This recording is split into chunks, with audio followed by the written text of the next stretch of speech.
Hello friends, आज का ये वीडियो उन लोगों के लिए है जो भारत में एक सशक्त और प्रभावशाली राष्ट्रवाद के निर्माण में सहयोग करना चाहते हैं, जो इस मानसिकता के हैं कि नेशन फर्स्ट होना चाहिए, नेशन फर्स्ट की नीति पर काम करना चाहिए, राष्ट्र प्रथम की नीति पर काम करना चाहिए, या ये कहें कि हर चीज़, हर सिद्धांत से ऊपर राष्ट्र होना चाहिए। और ऐसे लोग जो इस बात में विश्वास करते हैं कि जो सत्य सनातन है उसे केवल भारतीय संस्कृति या भारतीय धर्म का आधार मात्र नहीं होना चाहिए, बल्कि इसे राष्ट्र के संचालन का भी आधार स्तंभ होना चाहिए। तो ऐसे लोगों के लिए जो इस तरह की मानसिकता के हैं, उनके लिए ये ज़रूरी है कि वो देश में एक ऐसे सरकार के गठन करने में सहयोग करे जो उच्च राष्ट्रवादी सिद्धांतों पर, आदर्शों पर कार्य करती है। और उसका मौका इस चुनाव में आ रहा है। इस चुनाव में जो है एक और चीज़ देखी जा रही है कि लोग आश्वस्त से दिखाई दे रहे हैं। लोग जो है एक प्रकार से पूरी तरह से अति आत्मविश्वास का शिकार होते हुए भी दिखाई दे रहे हैं कि साहब आएगा तो वही, और दूसरा ये भी कि सर अब की बार जो है इतने पार हो जाएंगे, 400 पार हो जाएंगे या इससे भी ज़्यादा पार हो जाएंगे। लेकिन इसमें अति आत्मविश्वास नहीं होना चाहिए, और इस अति आत्मविश्वास के शिकार से बचने का कार्य केवल एक संगठन, एक पार्टी, एक दल का नहीं है, बल्कि प्रत्येक उस व्यक्ति का है जो इस तरह की राष्ट्रवादी मानसिकता को अपने हृदय में धरोहर के रूप में संजोए हुए। तो ऐसे व्यक्ति के लिए कर्तव्य है कि वो सक्रिय हो। देखिए, किसी भी समाज की दुर्दशा के लिए जो है ऐसा कहा जाता है कि समाज की दुर्दशा के लिए दुर्जनों की सक्रियता उतनी उत्तरदायी नहीं होती है जितनी उत्तरदायी होती है सज्जनों की निष्क्रियता। तो निष्क्रिय मत रहिए, सक्रिय होइए। सक्रिय किस दिशा में होइए? सक्रिय पहली चीज़ तो इस दिशा में होइए कि आप स्वयं जो है वोटिंग कीजिए, पोलिंग बूथ तक पहुंचिए, अपने परिजनों को ले जाइए, अपने आसपास के लोगों को पोलिंग बूथ तक ले जाइए। देखिए, इसके पहले के अनुभव ये बताते हैं कि जब वोटिंग परसेंटेज गिरता है, मतदान का प्रतिशत गिरता है, तब जो है ऐसी राष्ट्रवादी शक्तियां जो है उनका पराभव होता है, उनकी पराजय होती है। तो अगर आप ये नहीं चाहते हैं तो you must go up to the polling booth, you must vote and you must ask your kins, your neighbours to vote. उनको कहिए कि आप वोट दीजिए।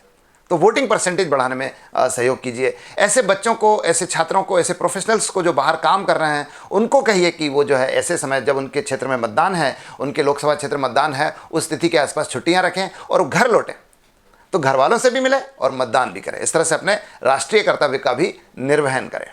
इसके साथ साथ आपके ऐसे परिजन जो दूर दराज के क्षेत्रों में, दूसरे शहरों में रह रहे हैं, उनसे भी संपर्क कीजिए। जो समान मानसिकता के लोग हैं उनसे भी संपर्क कीजिए, फ़ोन पर या सोशल मीडिया पर, व्हाट्सएप पर, इंस्टाग्राम पर, and ask them also to vote. उनको भी मतदान करने के लिए कहिए।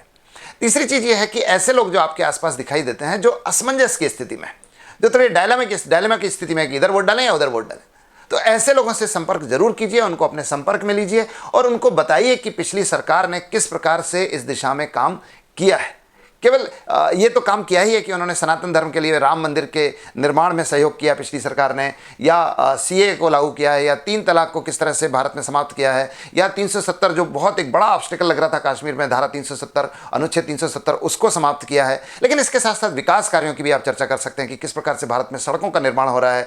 54 किलोमीटर पर डे हाईवे जो है निर्माण हो रहा है हमारे यहाँ। किस तरह से Vande Bharat, high speed trains ये भारत में शुरू हो रही है, चल रही है, बुलेट ट्रेन चल रही है। और इसके अलावा आप देखिए कि विदेश नीति के क्षेत्र में हमने किस तरह से चीन को, पाकिस्तान को, इवन अमेरिका को भी उनकी हैसियत बताई है कि भारत कहाँ स्टैंड करता है और आप कहाँ स्टैंड करते हैं। इस दिशा में जो पिछली सरकार की उपलब्धियां, उनकी चर्चा कीजिए। इस बात की चर्चा कीजिए कि किस तरह से हमारे विदेशी व्यापार बढ़ रहा है, हम जो है अब किस तरह से रक्षा उत्पादों का निर्यात कर रहे हैं, जिसके हम कभी आयातक हुआ करते थे।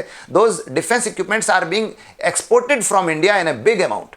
उसकी बात कीजिए। इसके अलावा आप जो है उनको ये भी बता सकते हैं कि किस तरह से भारत में शेयर बाजार बढ़ रहा है, विदेशी निवेश बढ़ रहा है, किस तरह से भारत का विदेशी मुद्रा भंडार जो कभी 2 अरब डॉलर के आसपास पहुंच गया था, आज 650 अरब डॉलर से भी ज़्यादा हो गया है, जो भारत की वैश्विक अर्थव्यवस्था में एक बढ़ती हुई शक्ति का प्रतीक है।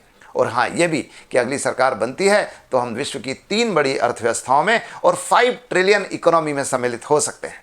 फ्रेंड्स, अगर आप ऐसा कर पाते हैं तो निश्चित रूप से आप राष्ट्रीयता के क्षेत्र में, आप अपने राष्ट्रीय कर्तव्य के क्षेत्र में एक बड़ा योगदान देंगे, और निश्चित रूप से आप एक शक्तिशाली, एक शौर्यवान और एक तेजस्वी भारत के निर्माण में सहयोग करेंगे। Thank you very much. Have a good day.